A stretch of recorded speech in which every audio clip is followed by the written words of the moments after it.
Na prática, o que representa para o agronegócio brasileiro a suspensão do Plano Safra, Cauti? Uma tragédia. Se a gente tinha alguma dúvida que esse governo queria destruir o Brasil, agora temos a certeza. Porque o único setor muito produtivo, que ainda é competitivo a nível internacional e que garante um mínimo de bem-estar para 200 milhões de brasileiros é o agronegócio. Tirar o financiamento do Plano Safra para a fazenda significa condenar centenas ou milhares de empresas agrícolas à quebradeira, à falência. Essas empresas não vão sobreviver. Para o nosso público entender como funciona o Plano Safra, as fazendas, as empresas agrícolas que trabalham muitas vezes com margens apertadas, trabalham com problemas de logística sempre, trabalham com problemas climáticos às vezes, com pragas, etc., se elas pegarem dinheiro emprestado no banco, aos juros que estão no banco, essa taxa Selic, elas não aguentam, elas quebram no dia seguinte. Por isso que o governo, todos os anos, dá um dinheiro, um crédito subsidiado, que é esse Plano Safra, com juros mais baixos, para garantir que elas possam continuar existindo, continuar operando.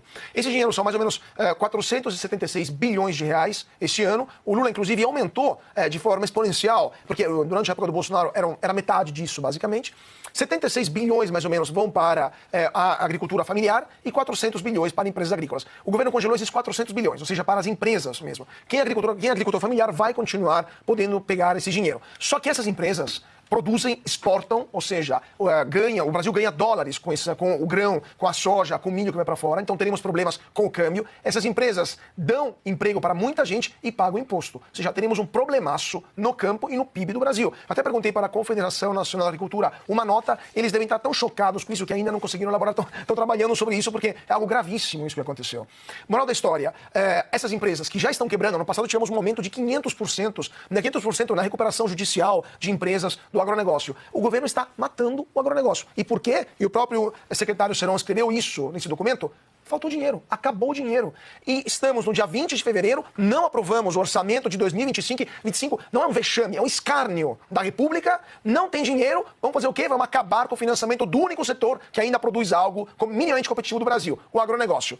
Assim, se eles queriam reduzir o preço dos alimentos, estão fazendo exatamente o oposto, estão matando os produtores de alimentos. Então, assim, além de serem claramente incompetentes, eles são perigosos, é um bando de perigosos que estão acabando com a economia brasileira, porque não são sequer capazes de aprovar o orçamento que deveria ser aprovado no final do ano passado. 2 meses de 25 e não sabemos nem quais serão as contas no final desse ano. Uma vergonha. Esse governo é uma vergonha histórica para o Brasil. Não, é só um agravante. Dinheiro de safra, quando não chega na hora certa, acabou. Você lida com o tempo. A safra daquele grão, por exemplo, é naquele momento.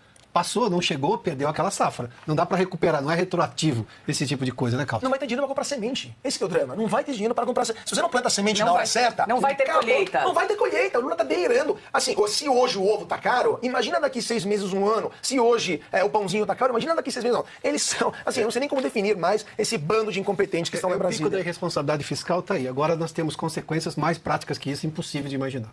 Esse é o governo Lula.